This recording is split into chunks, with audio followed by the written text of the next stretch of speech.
गांव नूरपुर में रमजान शुरू होते ही जैसे जमीन ने अपनी रफ्तार बदल ली। सुबह की ठंडी हवा में मिट्टी की खुशबू घुल जाती, दोपहर के साए लंबे हो जाते और शाम के करीब आते ही गलियों में एक नरम सी हलचल जाग उठती।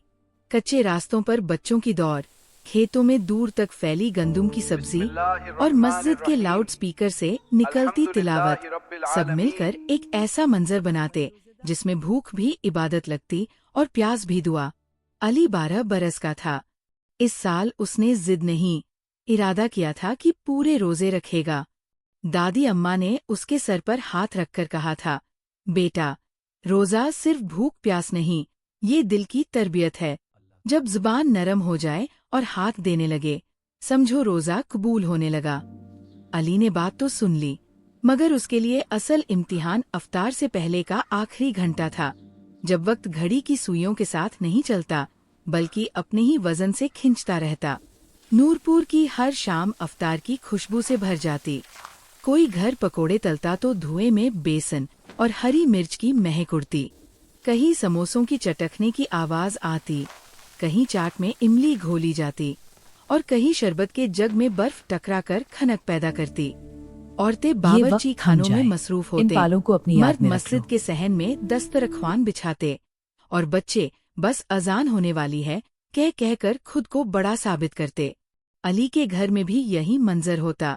अम्मी सफेद चादर वाले दस्तरख्वान पर खजूरें सजाती, एक तरफ नींबू रखती और दरमियान में चाट का प्याला रख देती।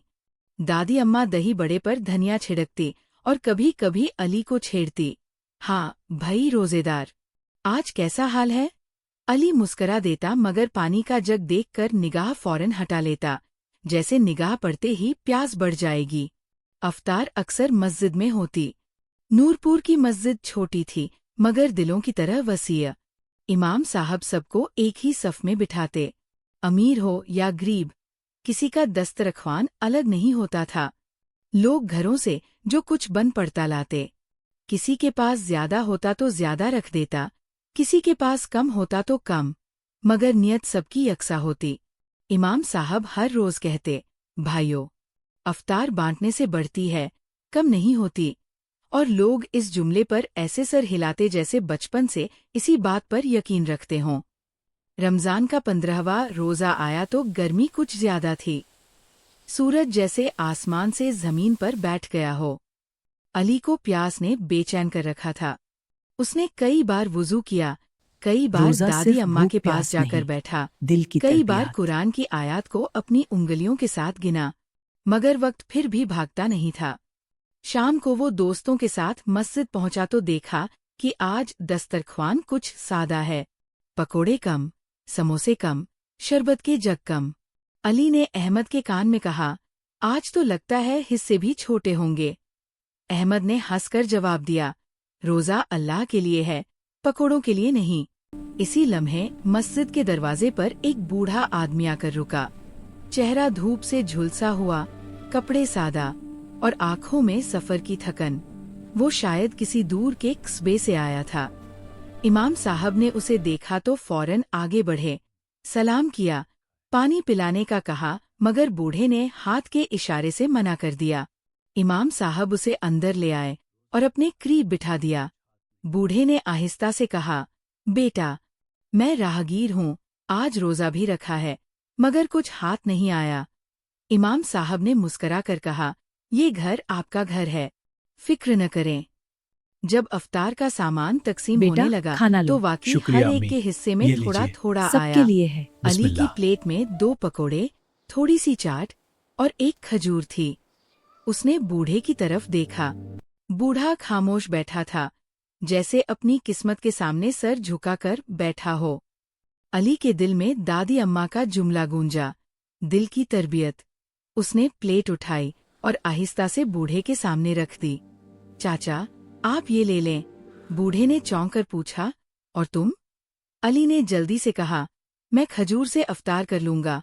बूढ़े की आंखें नम हो गईं। उसने अली के सर पर हाथ रखा, अल्लाह तुम्हें खुश रखे, बेटा। अजान की आवाज गूंजी तो मस्जिद में एक अजीब सी खामोशी छा गई। सबने दुआ के लिए हाथ उठाए। अली ने भी हाथ उठाया, मगर उसके दिल में भूख का शोर कम और खुशी की रोशनी ज्यादा थी। उसने खजूर मुंह में रखी, पानी का घूंट लिया और महसूस किया जैसे ये घूंट आम दिनों से कहीं ज्यादा मीठा है। नमाज के बाद इमाम साहब ने अली को पास बुलाया, उसके कंधे पर हाथ रखा और धीरे से कहा, बेटा, आज तुमने रोजे का मतलब समझ लिया। अगले दिन अली ने घर आकर अम्मी से कहा, अम्मी, आज हम मस्जिद के लिए ज्यादा अफ्तार बनाएंगे। अम्मी ने हैरत से पूछा, क्यों? अली ने बूढ़े मुसाफिर वाला वाकया सुनाया। अम्मी की आंखों में नमी आ गई। दादी अम्मा ने दुआ दी, अल्लाह करे तुम्हारा दिल हमेशा ऐसा ही नरम रहे। इस दिन अम्मी ने पकोड़े भी ज्यादा बनाए, समोसे भी, और साथ में एक डब्बा खजूरों का भी रख दिया। अली और अहमद ने वो सब मस्जिद पहुंचा दिया। रफ्ता रफ्ता पूरे गांव में ये बात फैल गई कि मस्जिद की अफ्तार सिर्फ रस्म नहीं, जिम्मेदारी है। लोग एक दूसरे को देखकर ज्यादा लाने लगे। जो घर पहले खामोश रहते थे, वो भी शरीक होने लगे। नौजवानों ने एक छोटी सी कमेटी बना ली। तय हुआ कि गांव के बाहर ईंटों के भट्टे पर काम करने वाले मजदूरों के लिए भी अफ्तार पहुंचाई जाएगी। अली को ये काम सुनकर ऐसे खुशी हुई जैसे उसे कोई बड़ा इनाम मिल गया हो। हर शाम अफ्तार से 1 घंटा पहले कुछ लड़के साइकिलों पर डब्बे रखकर निकलते। कोई पकोड़ों का डब्बा, कोई फलों की प्लेट, कोई शरबत की बोतल। भट्टे पर पहुंचकर वो मजदूरों को सलाम करते, डब्बे देते और जल्दी वापस आ जाते ताकि अपनी मस्जिद की अफ्तार भी न छूटे। मजदूर दुआएं देते, अल्लाह तुम्हें बड़ा करे। अली को उन दुआओं में ऐसी ठंडक मिलती जैसे गर्मी में साया। रमजान के आखिरी अशरे में एक दिन अचानक आंधी और बारिश आ गई।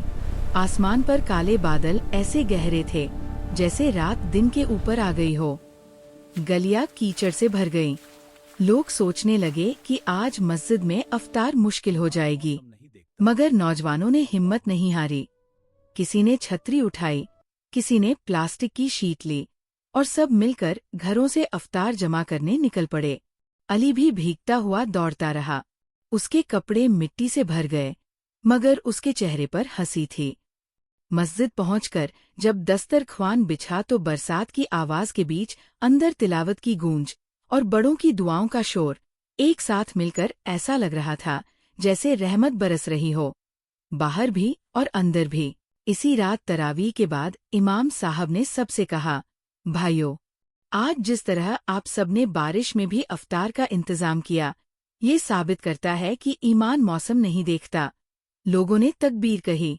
अली ने दिल में सोचा, शायद यही रमजान है, खुद से निकलकर दूसरों तक जाना। आखिरकार रमजान का आखिरी रोजा पहुंचा। गांव में एक अजीब सी उदासी थी, जैसे कोई अजीज जाने वाला हो। बच्चे भी कम शोर कर रहे थे। औरतें अफ्तार बना रही थीं, मगर उनके हाथों में जल्दी नहीं थी, जैसे वो वक्त को रोकना चाहती हों। मस्जिद में उस दिन दस्तरख्वान पहले से ज्यादा सजा था, मगर इमाम साहब ने ऐलान किया कि आज अफ्तार के बाद सब मिलकर गांव के जरूरतमंद घरों के लिए राशन के थैले भी तैयार करेंगे। सबने खुशी से हाँ की।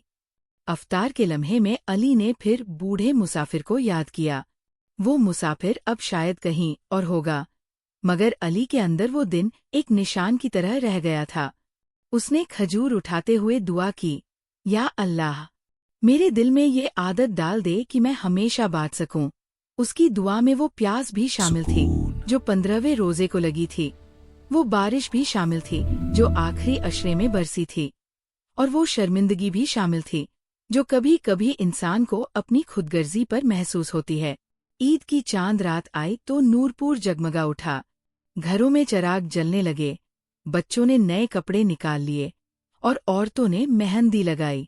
मगर अली के लिए सबसे रोशन चीज उसकी अपनी याद थी, वो प्लेट जो उसने मुसाफिर के आगे रख दी थी। ईद की नमाज के बाद इमाम साहब ने ऐलान किया, इस रमजान में आप सबकी मदद से हमने 50 खानदानों के लिए राशन जमा किया और मजदूरों तक रोजाना अफ्तार पहुंचाई। ये सब आपकी मोहब्बत का नतीजा है। लोगों ने एक दूसरे को गले लगाया। किसी ने कहा, अल्लाह हमारे गांव को हमेशा आबाद रखे। अली ने दादी अम्मा का हाथ पकड़ा और मस्जिद के सहन से बाहर निकला। हवा में ईद की खुशबू थी, मगर अली के अंदर रमजान की खुशबू बाकी थी। दादी अम्मा ने मुस्कुराकर पूछा, कैसा लगा तुम्हारा पहला पूरा रमजान? अली ने आहिस्ता से कहा, दादी अम्मा, मुझे लगा जैसे मैं बड़ा हो गया हूँ। मगर असल में मैंने सिर्फ ये सीखा है कि खुशी देने से बढ़ती है। दादी अम्मा ने उसके माथे पर बोसा दिया, बस यही सबक याद रखना,